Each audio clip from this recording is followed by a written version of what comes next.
Hello, table tennis fans. Okay, right. So I am doing my first live Q&A session. To be honest, I've not rehearsed any of this, so it could go well or it could be a disaster. Let's find out. I've had quite a few questions submitted already, so I'm going to try and get through as many questions as I can over the next half an hour. Please feel free to use the chat facility in the live Q&A, and I'll see if I can answer some of those questions as well. If I can't, then maybe I'll just reply to you outside of the chat, see if I can answer some more of your questions. So why am I doing this for? Well, I just felt as though, as my, getting more followers on YouTube, that I would, just try to help more of you out there with your table tennis questions. So in this show, I'm going to answer a few questions, a few different topics. Let's just have a look at my list here. I've got some questions about grip, about how to beat different types of players, about serves and how often you should serve, sort of the things beginners should be looking on. I've got a whole list of questions here which I'm going to try and answer. The first question I'm going to go is from, and excuse me if I don't get the pronunciation of any names quite right, I'll try my best, from Hamdane, and he wants to know, what is most important when generating speed and spin? Is it the rubber or is it the blade? And he said, can you give a percentage? What percentage of the shot quality is rubber? What percentage is the blade? Wow. My answer to this question is probably, I think, in terms of how much spin and speed you can generate, the rubber, 1%. The blade, 1%. 98% is down to your technique. I think this is really important because I think there's many players who get a bit obsessed with equipment and thinking that equipment can solve all of their problems. And if they just get the latest rubber, it's going to give them so much more speed and spin. It's going to make them a much better player. Whereas I think in reality, in almost all instances, the thing which generates the speed and the spin mostly is your technique. So I know players who, they've got fantastic equipment. They can't really spin the ball because their technique isn't good enough. I know other players you look at their equipment, you think, wow, this doesn't seem that good. It seems a bit slow, but they can spin the heck out of the ball because they've got good technique. So, Hamid, what I'd say to you is, don't worry, or try and find a rubber and a blade which you like. Try and find a rubber and blade that you like. But when you found a rubber and the blade you like, just stick with it. Stick with it for a while and just really focus down on improving your technique. Okay, very, very important now.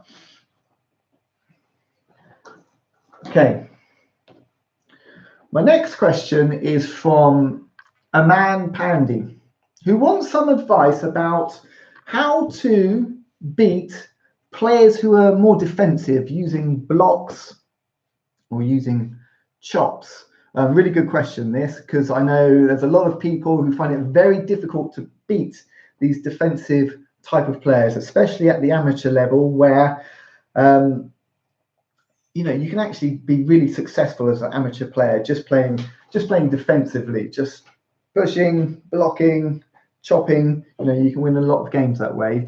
So how do you beat these sorts of players? Well, let's start with someone who blocks a lot, someone who's good at just keeps returning your attack.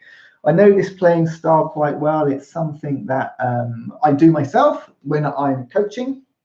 I'm often the one when I'm coaching blocking and the other player's attacking, and I'm just returning, feeding them. And I often play little games with people where I say, right, beat me. I'm going to push and block, and you have to beat me. And it's really difficult. And generally, I will come out on top, and I can just frustrate them, make it really difficult for them to win. But I know what they need to do to be able to beat me. Let me just bring in this is my table tennis table. This is a bit of a do-it-yourself thing here. All right, so when people are attacking, if you're looking at beating a blocker here, this is the ball, okay? If your attack comes to this position here, this for me is probably very, very comfortable for me to block. It's sort of landing middle, that side of the table. Similarly, ball comes here, easy again for me to block. Where it gets much more difficult for me to block, much more difficult to beat this sort of opponent, is when the ball starts going deeper into the corners. Now as I'm blocking, I'm much more stretched. I'm really having to cover this side of the table, that side of the table, and this ball here could be a ball aimed at my crossover. So when I'm blocking and the other player is trying to beat me, the moment they start finding the corners of my crossover, it instantly makes it much, much harder for me to block and to return them. We can add a couple more in as well. If you can start to get the ball wider coming off at this angle here or this angle here, again, as the blocker, I'm now having to cover the table much more, which makes it more difficult. And another good tactic when you're trying to beat someone who's very good at blocking is to keep switching the direction of play. So you might attack one ball here, then the next ball there, ball into the crossover. So if I'm having to constantly change where I'm blocking to because you keep attacking into different positions, then again, it's much, much harder for me to keep the balls on the table. I think the third element you need to be able to beat a blocker is you need a bit of speed. Blockers tend to stay close to the table. They're wanting to stay here so they can take the ball early. If you get some speed into your shots with good placement, then it's very much harder for the blocker just to keep your attacks going. So in summary, to beat a blocker, don't attack here, here, that's too easy. Go for the corners, crossover point, wide, get some speed onto your attacks, then you can beat the blocker. Chopper. Well, for a chopper, some of the same principle applies in terms of placement. I won't go over that again, but again, if you can get good placement on the table, then you can beat a chopper. Then I think when playing a chopper, someone is loading it up with heavy backspin. This is where you need good looping technique. It's very difficult to beat a good chopper if you can't loop well. So the main way you're going to beat a chopper is with good loops. So that is something that you need to work on. If you don't have those shots, learn to get a good forehand loop, good backhand loop, and reading the spin. So not all chops come back the same. Some chops come back with heavy backspin, and they're the ones you might just need to spin up a little bit more. But when you get that slightly floatier ball back, the ball which doesn't have quite so much spin, really that's your opportunity to get into the shot a bit more. You don't need to lift those so much. You can go into them a bit more. And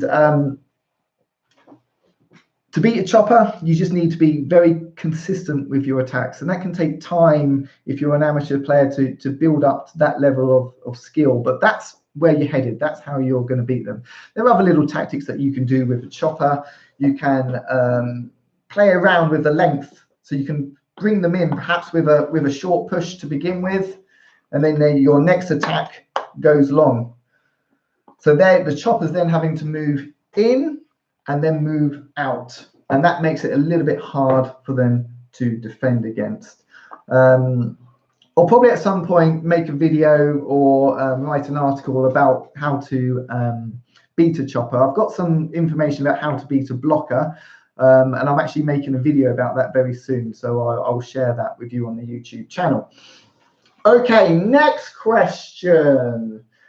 This is from Daniel Nicholson, who's been having quite a bit of problem with his shoulder, with his arm. It's getting very sore to the extent that he can't really play frequently anymore. He's playing once a week. That's the most he can do, and he's got a very, very sore shoulder. He thinks it's his tendon which is hurting. He asked me, do I have any tips about how to prevent injuries? So yes, I've got a lot of experience of this. I have bad knees, back, shoulder. Now, the honest truth,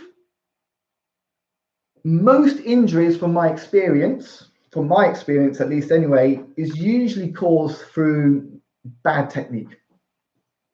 Bad technique and gripping the back too tightly, so there's too much tension with the shot. And that can cause a lot of problems, a lot of strain on tendons, on ligaments, and that's where a lot of injuries tend to come from. Daniel, I know what you described because I had a similar issue myself. It flares up every now and again, but I have it more under control now. So very specifically, for anybody who gets too much pain in their shoulder when they're playing table tennis, there's some things that you can do here which worked for me. Number one is trying to not play too much, forcing it with your arm. You can see here, I'm gripping the bat really tightly and I'm forcing it with my arm, and I can feel my tendon. It's already, I'm kind of forcing it through. So one of the things I did to try to not put so much stress on my shoulder was loosen the grip, much looser grip. So now I'm playing the same shot again, but much looser. Now I can't feel anything at all, right? Nice and relaxed, nice and soft, okay? Number two, in particularly when you're playing forehands, it's trying to generate the power with your legs, with your waist. So that's the bit which is kind of springing forward. It's almost your arm is just then following through. And then you find that if you get that proper twist, that proper rotation, and this shoulder is kind of staying in its position, then you can still get the speed, you can get the spin, but you're not putting the stress through the shoulder. And that's quite important. However, if you've got this injury and it's causing you problems, you also need to manage it. So it's not going to magically disappear. I think there's some things that you can do. I know that in your question, Daniel, you said about you've been to see the physio and they've given you some resistance bands. Actually, these are great. These are really good. But you said that it was still causing you pain. You need to go back to the physio. You need to go back to physio and get some exercises that you can do to build up the flexibility of the shoulder, the tendon, which doesn't cause you pain. Now, a good physio should be able to give you some stretches you can do. And with these bands, resistance bands, you can get them at different levels. So this is a really easy one. Really stretch that. This one's a bit of a thicker one. Ugh, not so good. So to begin with, you stretch, you use the bands to build up the muscles, but you do it with very light bands and you gradually build it up. But I think it's very, very important that you do the exercises, don't avoid them. You need sort of a rehab program to keep going. So in summary, for you, Daniel, have a real good think about your technique, about how you're playing your forehand. Are you mainly using your arm or are you using your upper body better? If you use your upper body better, you won't put so much strain through the shoulder. And do the exercises the physio asking you to do. If they hurt, if they cause too much pain, go back to the physio and get some other exercises that you can do. There will be things that you can do to help build that up. With things like tendons, they can take ages for them to heal properly. So this is something that you might need to spend 6-12 months on, but gradually at a time. Keep playing, but keep it nice and loose. Okay, next question. Okay, right. I've got a question from Sadir Kundinya. Sorry if I didn't get that name right. Asking about serves. Right, so he's playing. His serves are getting better. However, as he's playing better people, they can return his serves. Is this a problem? What can he do to get better at his serves? Should he be practicing his good serves all of the time? Or should he just, get his best serves out now and again? Right, service, one of my favorite topics. I think some people can get a bit too preoccupied with doing a really good quality serve in the hope and expectation that their opponent is going to miss it. So some players get into this mindset, if my serve is so good, they can't return it, I'm going to win a very cheap point. Now this works at lower levels. You can win tons of points by serving very well and players not being able to return the serves. However, the problem starts to come when you start playing better people. When you start playing better people, they are able to return more of your serves. This doesn't mean that your serves are no longer poor. It just means you're playing better people who are more familiar with a range of different serves and they know how to return them. So really, the objective of your serve changes, and it should change, and you should have a slightly different goal with how you serve. For me, it's not about serving to try and win a point outright. It's trying to serve in a way that, yes, puts your opponent under pressure, but crucially gets them to return the ball in a way in which you can then execute a third ball attack. So it doesn't really matter if players can return your best serves. That's fine, because as long as they return it in a way which is predictable, then you still get the advantage. You can still then get the first attack on the table. Then I think with this mindset, if this way of serving, you can't really lose. And what I mean by that is, if you serve really well and the other player can't return them, great, you're going to win the points anyway. But if you serve really well and your opponent can return them, well, you still get the advantage. You're the one who is getting the attack in first. You're the one who's winning the points. Now, that makes it really difficult for your opponent, because they're like, I'm returning the serves. I'm getting them over, but the ball's still being hit past me. So my challenge for you really is to think about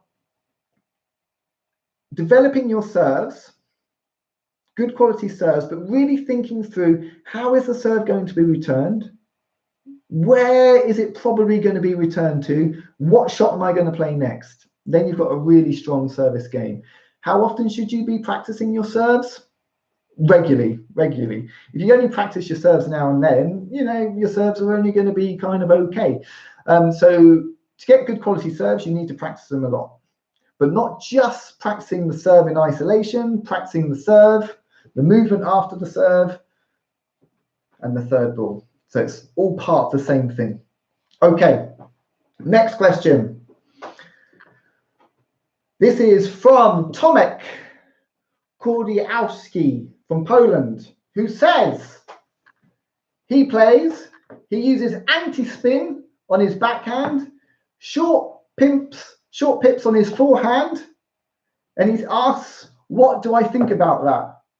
It's an unusual combination. Is it good? Is it a good playing style? Yes, absolutely. One of the things I love about table tennis is that you get all these different combinations that you can do. And we're talking about amateur table tennis here. This is where I guess most of you watching this are playing. So at the amateur level, having these weird and wonderful combinations can be hugely effective. I mean, I don't recall playing against too many players who use anti-spin on one side and short pimples on the other side. So already you've kind of got an advantage against most people because they're just not going to be familiar to it. And if you can get really, really good at using the anti-spin and using the short pimples, yeah, why not? It can be hugely effective, and I think you can go a long way with that, especially at the amateur level. You can cause all kinds of problems. People get confused about what the anti-spin's doing and the aggressiveness you can use on the short pimples and the flat hits. So Tomic, yeah, absolutely. I think fantastic. And other people out there, you know, don't be afraid to try something a bit different. We don't all have to use inverted rubbers to generate beautiful topspin shots. You've got anti-spin, you've got short pips, you've got long pips, you've got something in between, medium. There are different things that you can do. And we've seen recently, haven't we, even at the professional level, at the world champs with Folk, the Swedish player, getting to the final using short pips. What? What's going on there? If you get to a world championship final with it, then for the rest of us, hey, there must be potential in it. Yeah, so I love it. I love all the different services you can get in table tennis. Makes it very interesting, makes it difficult, makes it challenging, but that's what I enjoy. So Tomic, brilliant, fantastic. Okay, next question. What should I answer? Right, here's one about grip from Smeet Panchel. Now, he says he started playing table tennis with the wrong grip. He didn't keep his finger on the backhand side, he says, and holds it like a cricket bat. I'm not too sure how you hold a cricket bat. It's a long time since I played cricket, but let's assume we haven't got the finger on the bat there. Now, people have been telling him, you've got to change the grip. So he's tried changing the grip, placing his finger there, but now he's finding it much more difficult to play. Much more difficult to play. Now he's changed his grip. Things that he could do before, he can't do. So he asks, please give some tips about changing your grip and how to practice once you've changed your grip. Okay, so personal story for me. Well, actually, if you've ever watched any of my YouTube videos, you'll often see that my finger on the forehand comes up there when I play forehand shots. And I often get comments about that saying, what's your finger doing over there? Your finger shouldn't be in that position. And sometimes when I play backhand, my thumb sneaks up there. They say, you can't put your thumb there.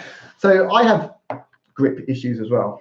When I was not learning to play, when I started playing with no tuition whatsoever, I used to hold the bat like this. So my finger was here.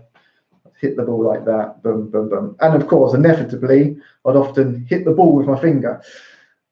A couple of coaches tried to get me to change my grip. And I was like, I can't play anymore. I went back to that grip. Eventually, I knew I had to change my grip. And it felt weird. Whenever you make a grip change, I think to begin with, it just feels unfamiliar. But I thought, you know what? I've got to stick with this. So, Smeet, I think change the grip. Stick with it. This as a grip doesn't really work because the bat kind of moves around in your hand and you kind of lose where the angle is. So having the finger there just helps you control the bat angle. So it's important that you stick with it. You might just need to slow down when you practice to begin with. Just do your shots a little bit slower just to get used to this new grip. It may take you 6 months before it feels much, much more familiar, but you'll get there eventually over time. You just keep doing the shots. Don't try to necessarily play in the same way you did before. Just try to play at a slower pace. When you've got a bit of consistency, then you can start playing the shots faster again, and you should feel the benefit of changing your grip. Okay, I'll leave that one there for the moment. Okay, next question I'm going to answer is from Ashish. No, sorry, I'll try and say the name again. I do apologize. Ashish Awasti. Sorry. Okay, so he wants to know how to handle a no spin serve or a no spin return aggressively. Great question. No spin. How do we deal with no spin balls? So what do we mean by no spin? So the ball's kind of floating at you. There might be a small amount of rotation on the ball, but really not very much. That you can really see if it's a float ball, usually because you can sort of see the label a bit more because it's not spinning quite so fast. So to do something with these no spin balls, you have to apply the spin. That's really important. You need to apply the spin because there's nothing on the ball to work with. So if you're looking to flick it, we need racket speed and brush the ball. You don't want to lift it too much because there's no backspin on it. So that would just go off the end of the table. So you can be quite aggressive going forwards with your shot, but you need to get that brush to get that ball just to lift over the net and then dip back down. On the forehand side, again, we're just looking to brush forwards towards the top of the ball to lift that no spin over. Of course, you could push these back as well. Now, if you just went for your usual push, no spin ball like this, it would probably pop up in the air. So when you're pushing a no spin ball, you've got to kind of come down on the back of it a little bit more. Again, you're trying to get the racket speed, brushing to push down the back of the ball. Then you can be quite aggressive with the push as well. So when you've got no spin balls, you have to apply the spin. Okay, that's the best way of thinking about it. You could either flick if it was short, push down on it. If it was a longer, floatier one, coming a bit deeper, and then you can take a slightly longer stroke at it, but still trying to spin it. Get the spin. That's the most important thing. Okay, next question. This one is from Naveen Kumar. Now he says, I'm 46 years old, started playing table tennis 2 years ago. However, he's finding it very difficult to execute rocket speed forehand topspin. Right, rocket speed. I've not really heard it called that, but I like it. Rocket speed. Okay, how do you get faster forehand topspin? Well, I've kind of sort of touched upon this already. What you're really looking for to get fast topspin is how you use your body. You use your arm, but you're only going to get so much and you're going to probably get yourself an injury there. So what you're looking to do is how you use your legs, your waist, getting that turn, the backswing, and then accelerating forward, the hips, pushing with your legs, and then whipping through your arm at the last moment. Plus getting the spin. And this is crucial. I know some people hit the ball really, really hard. They go for big shots, but they don't quite get the spin. So they get all the power, but they don't get the ball to dip back down on the table. The shots go off the end of the table. So you're getting all this transference of weight, plus brushing the ball. Then you can generate lots and lots of topspin. Okay, I'm going to just take a few more questions, a few more minutes. Next question.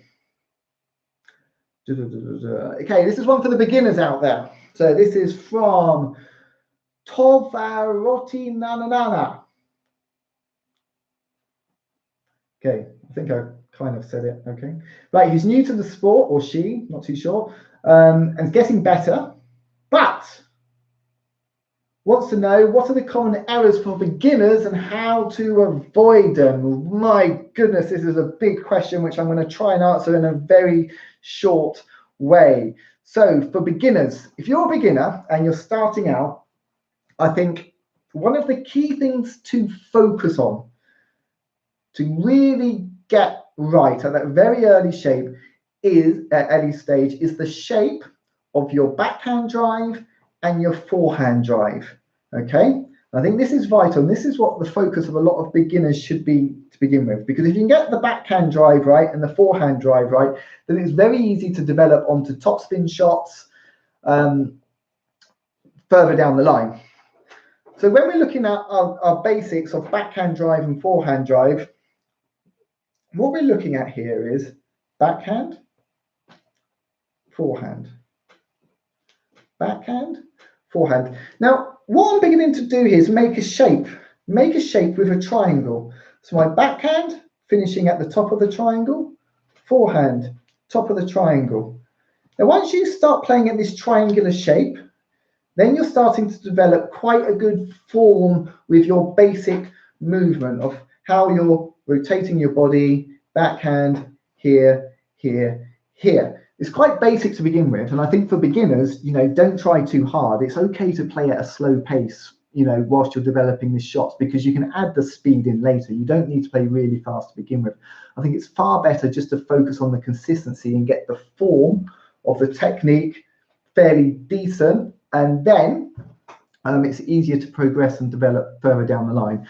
When I coach people, and I coach many beginners, if I have somebody who comes to me and has already kind of developed a bit of this shape, it's really easy to develop them further, to sort of get them to spin the ball more and play with more speed.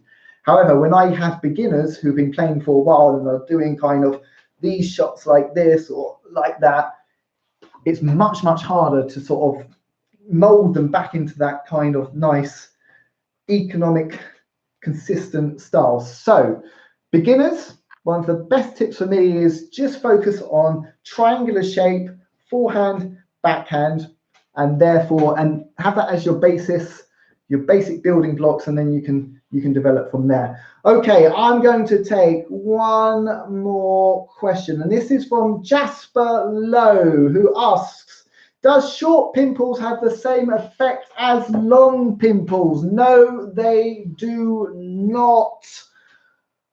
So long pimples will have a very different effect, and you can't really generate much spin with long pimples, so they're always working off the spin of another player. So if you are putting very heavy spin and a long pimples player is chopping it, it's going to come back to you as very, very heavy backspin. If you are pushing the ball at a long pimples player and they push the ball back, the spin's going to reverse and it's going to come back to you either with no spin or a little bit of topspin. So with long pimples, you get a much, much bigger effect of how the spin is changing depending upon what shot you play. Short pimples in many ways is a bit more straightforward because, well, it's a little bit more like your usual inverted rubbers in that you can generate spin with them, except for you just can't generate as much spin with them. So the shots tend to be a little bit flatter. So if I've got my inverted rubber here and I'm spinning it, you can probably assume that there's going to be lots of rotation on the ball. Short pimples does the same thing. The ball doesn't come over as quite so much spin. It comes over a bit flatter. So I think with short pimples, you almost just treat it the same as inverted, but there's just not as much spin. Long pimples is a bigger change of spin. I'll put a link to some resources after this video where you can find out a bit more about long pimples and short pimples.